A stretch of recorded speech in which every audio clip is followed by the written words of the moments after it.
Hello, everybody, and welcome to Bad Movie Brothers. I'm Eric, I'm Chad.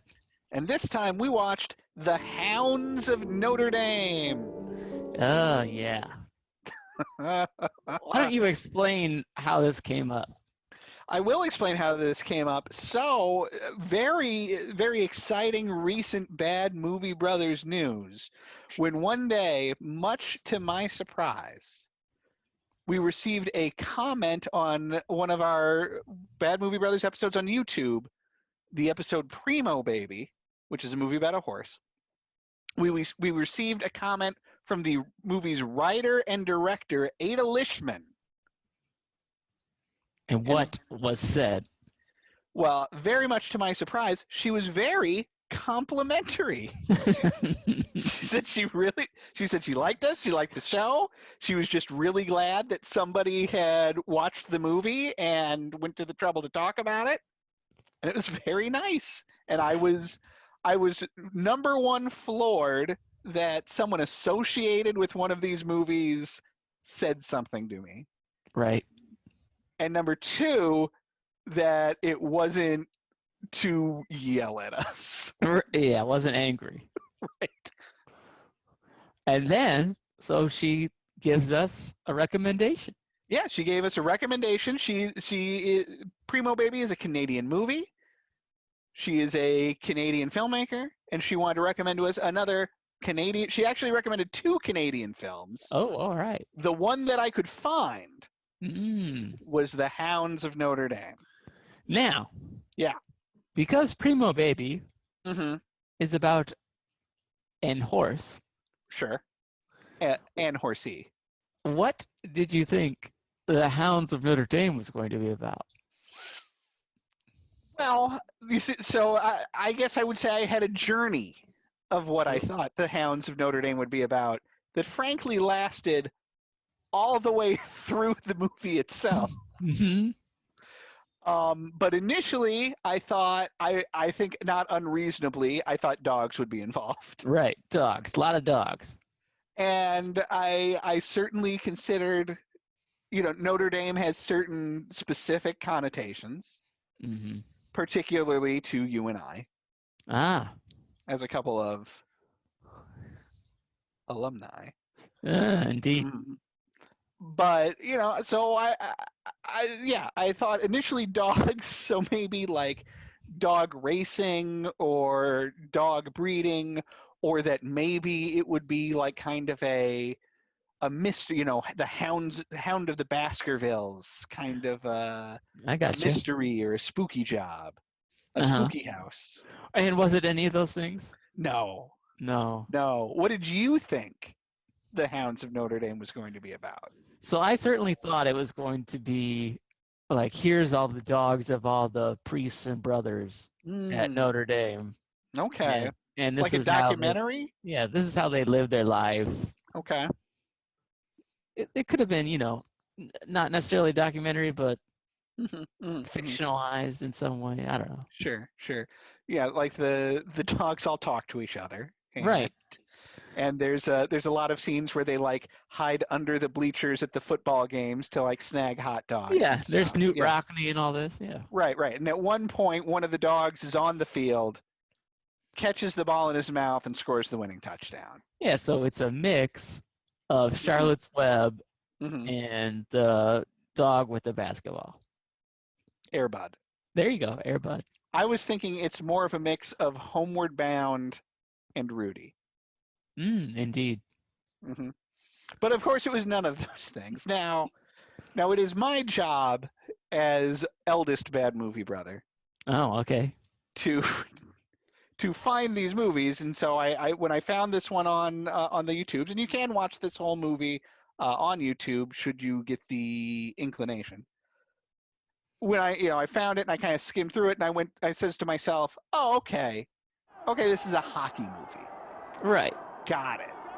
And then it's immediately clear to me, okay, the Hounds must be the team, and we've got is some sort of $1 million hockey puck kind of a scenario here. My brother likes hockey. This sounds like a slam dunk. Uh-huh. Did Hmm. you feel that way after watching it? No, No. no. Now I do want to say right off the bat, I don't think that this was necessarily a bad movie. And ooh, and that while it was not for me, and that I'm going to have things to say about it, it was a movie that struck me as being a movie that was very much of its time and of its place, and that I think that if you were Canadian in the early '80s, that this may well have been the movie for you, because it does seem like it's very wrapped up in a very specific idea of what it is to be Canadian. And they will take to the streets to fight against the dirty Reds right here in our own province of Saskatchewan. And of this specific Canadian, specifically Pear. And they say that Father Athel Murray should stay out of politics.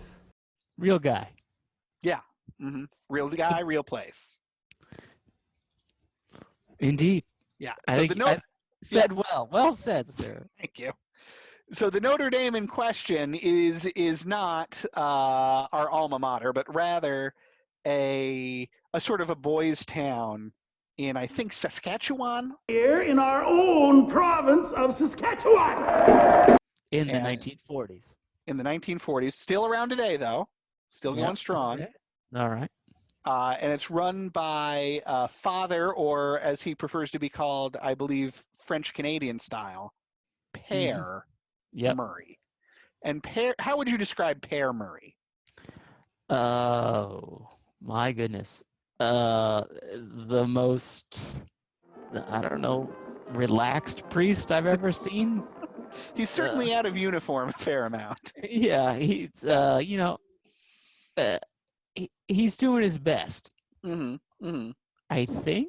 Yeah, he's a lot of flannel, a lot of smoking. Yep. A lot of cursing. There's your goddamn black coat. There is your goddamn collar. God damn it, what the hell's the matter with you, kid? What the hell are you?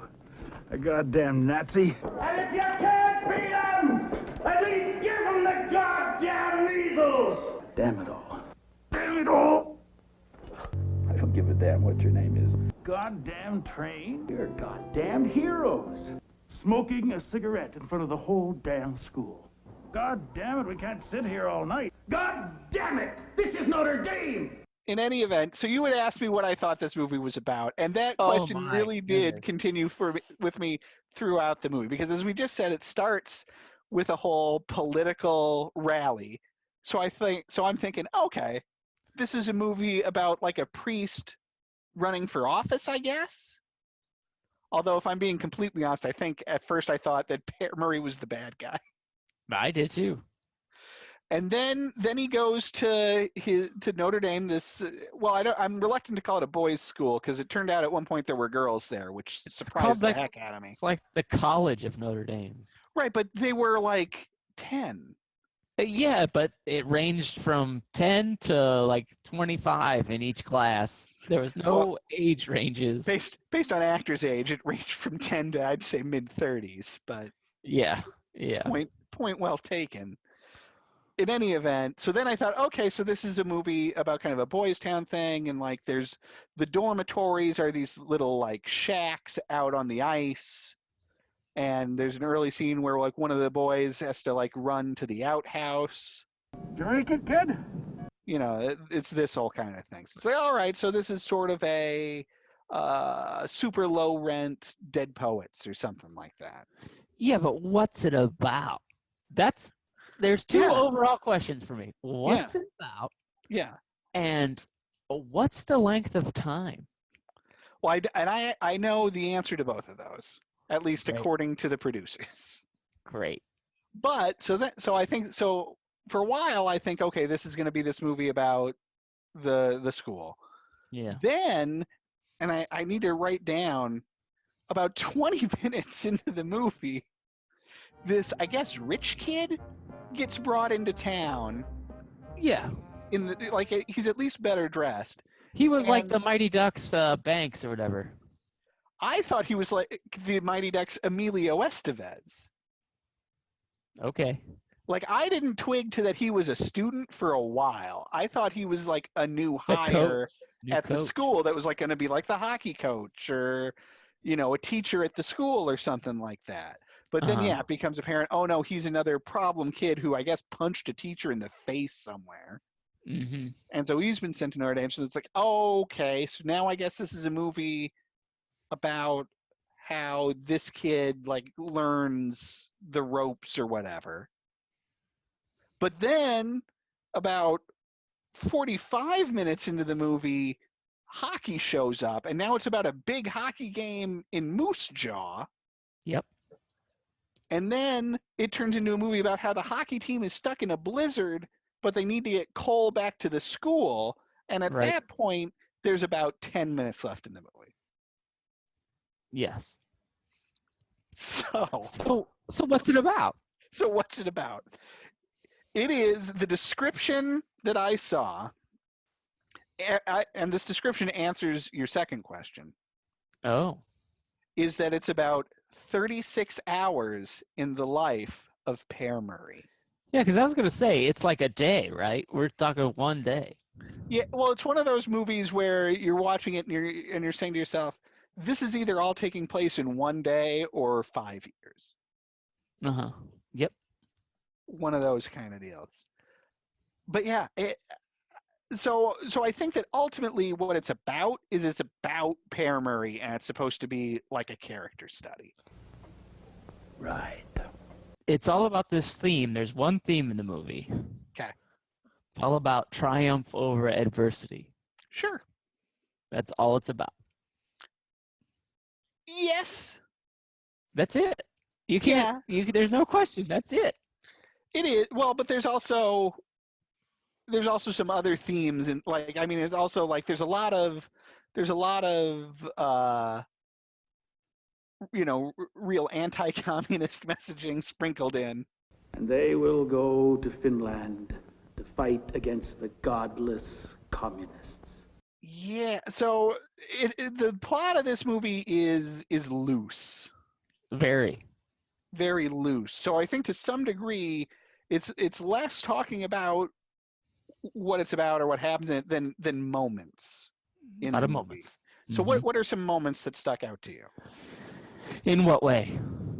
Anyway. Okay, well, let's say the Dealer's choice. First moment that really stuck out to me is when the new kids showed up. Mm-hmm, mm-hmm. They were about to give him what I would qualify as the worst and nastiest swirly. Yes. Of all time. Yeah. Come on, you sons of bitches! Come on, give us a break! Goddamn guys! Get back in class! Go on! There's a bit to unpack here. Absolutely. My specific note is grossest swirly. Yeah. Yeah. Oh, I gagged. Mm-hmm. I for sure gagged. Because they have an outhouse situation. But like multi-person. Right. Like a 4-guy outhouse scenario. Yeah. And the rich kid, the new kid, he mouths off to one of the nuns. Calls her a penguin. I don't have to listen to some stupid penguin. Which is a thing we used to call nuns. Yes, but here at this school, Yeah. they regulate themselves. So the other students didn't like it. Right. That was the thing that struck me, is that we went to religious school. I've seen a lot of movies about religious schools. This is, I think, literally the only religious school movie where one of the students mouths off to a nun and the kids take the nun's side. Right. Right. Yeah, and then they're going to dunk him in that outhouse. Now what the hell is all that commotion? Yeah. No, It's thank bad. you. No, thank No. you. Until Pear shows up to be like, Did you say you played hockey? Yeah, a bit. We'll teach you a lesson on the hockey rink. right? Yeah. Because then So then Pear's idea of a lesson, because he wisely apparently thinks that dunking him in Lord knows how many gallons of iced excrement Yeesh. is not okay. Right. Instead, what he wants to do is have him participate in a hockey practice wherein one of the players will be dressed as a nun and then beat the snot out of him. I thought it was actually one of the nuns at Well, first. I at first was confused as to which one was dressed as a nun, and I thought that it was the rich kid that was dressed as a nun, and his punishment Right. was that he right. was going to have to play the practice dressed as a nun. No. Mm-hmm. Turns out the best hockey player they had, the captain. Yeah. So the captain decides, I'll Mhm. dress as the nun, and then just beat the tar out of this new kid. Wail on this kid. And this Which- is like what? This is like a noontime practice or something. It's broad day. Well, and I guess it was the afternoon practice before they were going out to Moose Jaw for the game, which I was struck by. Now, I don't know anything about your sports. Mm-hmm. I don't know how hockey works or how one hockeys. But I would imagine that it is detrimental to a team to try and introduce a new major player hours before the game. Yeah. It's not a good idea to have like a 3 p.m. practice before an 8 p.m. game. All right, Uncle. I'll apologize to the nun. That's it, gang. See you at the dinner table. And Right. then you all go and have your largest meal that you've had in weeks, probably beforehand. By They were eating largest meal, chicken. they were eating chicken, but it seemed like each hockey player got like a drumstick. It seemed to be way more than they usually got. It did, because so there's this whole thing where Pear and then his boss priest who was there to chew Pear out, Mm-hmm. they're snacking down on some chicken, and Rich Kid is all like, "Ugh, oh, the bigwigs get chicken." Yeah, he Ugh." was. It was like an old cartoon, and he was seeing the priest as a piece of chicken. Yeah, but then he finds out that as a member of the hockey team, they get to eat some chicken, and so then they're chowing down on chicken. But then we see these orphans from the background of Oliver Yeah. sitting at a trestle table, just Ooh. looking at that chicken, and it just felt like the weirdest social commentary. Or hypocrisy, because then it's not like the rich kid is like, hey, we should throw the other guy, we should all get chicken, give them some chicken. So it's like, no, Yeah. So this is my chicken. they have their delicious chicken dinner after their 3 p.m. practice, and then they go to Moose Jaw, however far away that is. I believe anywhere between 20 minutes away and 5 days. To play in the most raucous hockey game ever played in Moose Jaw between kids that range from 8 years old to 25. Oh, it blew my mind when he sends the little kid into the game. Kid, put on a sweater. We're gonna need you. And that kid got destroyed. And didn't amount to anything. Like this movie, I think I have to give credit to this movie for its stubborn refusal to give in to any movie tropes. Yeah, they just did. They were just there. We'll do the best we can with what we got. Because like you keep thinking that it's going to take a turn into sentimentality. Like they're going to put this little kid into the game and he's going to be awesome, or there's going to be this or they're all going to get behind the net and form the flying V, and it's going to be a special moment. Or when they get to the arena, the Hounds of Notre Dame. I feel like this must be said Father Bly style. The Hounds of Notre Dame are just jeered by the Moose Jawians, just booing them. They get crushed. Lose terribly. And again, you're waiting for this moment where like the crowd turns or something. They're like, "Hey, we respect your gumption there, No, posers." no. No, they hate him to the bitter end.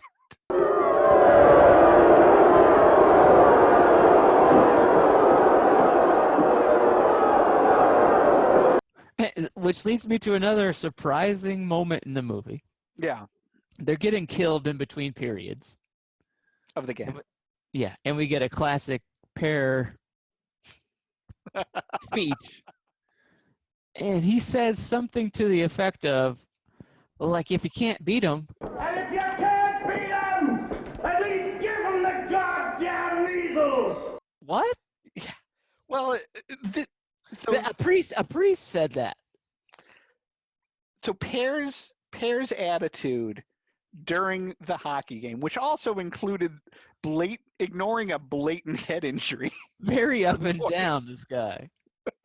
Yeah, they get destroyed in just some regular game in Moose Jaw. They go to get hamburgers, and the guy that's smart keeps saying, "Hey, it's some bad weather. We got to go." Pear, we gotta get going. The weather's getting bad. Gang? Hey, Pear. I think we should get going. The weather's coming in awfully fast. This is a movie of Pear Murray just ignoring people's advice. Yeah, so he's like, I don't care. We're gonna have some hamburgers, and then the smart guy's like, "Hey, why is the captain over there by himself not eating his burger?" I don't think I'll be going back tonight anyways. And Pear Murray's like, whatever. Well, that captain, he'd been acting super weird for like 20 minutes because there's like this whole part where he like takes off a necklace and gives it to like the little kid hockey player. And he's being very somber. And what is going on? Is he gonna die? Because the movie has not given us the information on this. It has not, had a scene where he's alone or like we see he gets a letter from the doctor or anything like that. Just all of a sudden, this kid is acting real twitchy. Yeah, so instead he's decided he's leaving the school, which I'm not sure he's enrolled in anyway. And he's gonna go join the army. Right, because this is right around World War II. Right. And so, yeah, we find that out then maybe 10 minutes after we last see him when the character that you've been referring to as the smart guy goes, oh, yeah, he went and joined the army there. Right, yeah. I wanted to go with him. I think he's enlisting. No. Does Pear know?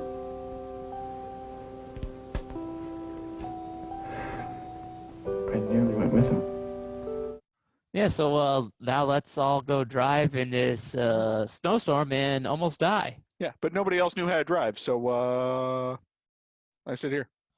Yeah, and it's not like a bus. They're not in a bus. No, they're in like a weird delivery truck. Yeah, they're in a U-Haul where all the kids are in the back. No seatbelts, bouncing around with the hockey sticks. Right.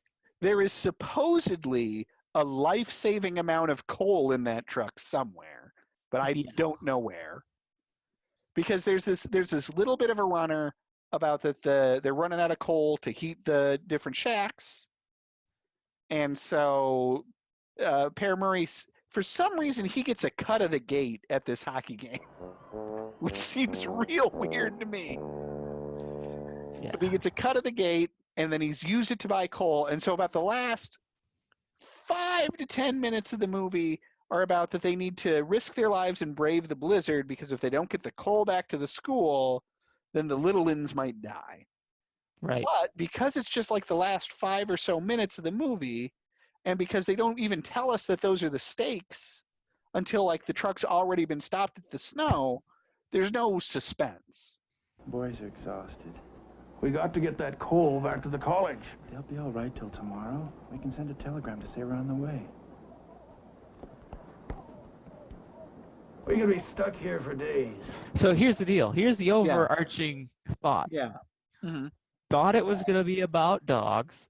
Yeah. Uh-huh. It wasn't. Mm-hmm. It was about all these other things we've talked about. Mm-hmm.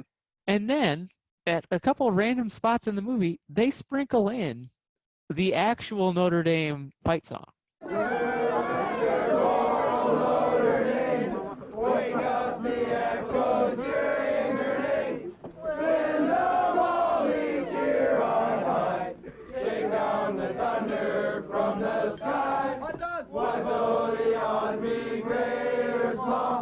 I can't believe that's allowed. I had the same reaction because yes, you're sitting there watching this movie and you're like, wait a minute. That's the real fight song. Now, More than once. Now, there's one thing that I know about Notre Dame, about the University of, above all other things, is that Notre Dame is extremely litigious. Yeah, they're careful about how they license their product. Yeah. So when the Notre Dame fight song appeared in this movie, I went, Hey now. that can't be right. So I put on my Sherlock Holmes hat and I got on the internets. Oh. There's more than one. Internet? You said internets. Yeah. I was on all of them, baby. Okay. You're surfing them. Yeah, I was surfing them internets. I got on the dark web. And I gave a guy some Bitcoin to tell me all about the fight song, and here's what I found out. Okay. All right. I didn't find out a lot, but apparently the Notre Dame fight song was written in 1909. Okay. All right. Now, U.S. copyright law, currently the way it works is that everything before 1923 is in the public domain. And that was a sliding scale. Currently now. Yeah, it was a sliding scale for a while, so I'm not sure. But it's believable that this, but here's the thing. Apparently, what we hear in the movie is the Canadian College of Notre Dame fight song, which is the first half of it is entirely different. And then the second half of it is the second half of the University of Notre Dame fight song. Okay? So everything from the, cheer, cheer for old Notre Dame, that part is the same. Now, apparently, for whatever reason, and I couldn't find out quite why, but the second half of the Notre Dame fight song is in the public domain. I don't know why that is. And then the website for the Canadian College of Notre Dame makes an oblique reference to that they adopted the second half of the University of Notre Dame fight song in honor of a big donation from a University of Notre Dame alum. Okay. And I would guess that at some point the two Notre Dames got together and they went, sure. Yeah. Because also up here, I live in Minnesota. I'll occasionally see a hat or a sweatshirt with the interlocking ND Notre Dame logo on it. That's not them. But it's for North Dakota. Right. So Notre Dame is apparently okay with that. They've had some issues with it in the past. But my point is that apparently there are these kind of weird deals like this floating around. Yep. Anyway, some other things I found out about this movie on those same internets. Hounds of Notre Dame was nominated for 9 Genie Awards. That's the Canadian Oscars. Holy cow. And the actor playing Pear Murray won for Best Actor. For this movie? For this movie. And during his speech, said that he felt weird about receiving a Best Actor award for a movie that no one had seen. And this movie became, for a while at least, emblematic of the problem that Native Canadian films had getting seen in Canada. Hey, good job by that guy. Didn't deserve it. Let's move on. All right. The Notre Dame Hounds are a Junior A hockey team. I thought that might mean something to you. It means nothing to me.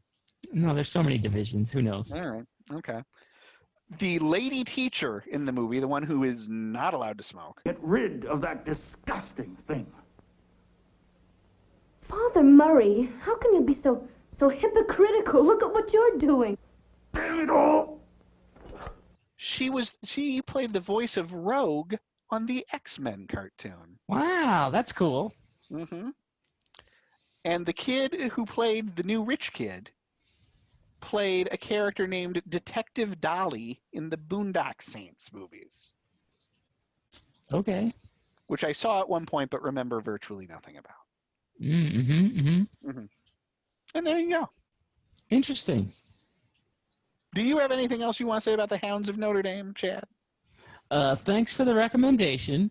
I'd love to know what her thoughts are. I would like to know more about how this film fits into the overall Canadian oeuvre. Because I do not know much about Canadian film. Yeah, is this outside of Porky's? Is this a classic, cult classic? Who knows? I suspect it's something of a cult classic. Like I say, I can see where this would fit very nicely into an overall. It's like the Buttercream King or whatever that movie was. Sure. Little kid movie. I remember. You were a big fan. Yeah. But anyway, there you go. That's the Hounds of Notre Dame. We'll be back next time with another bad movie. Bye.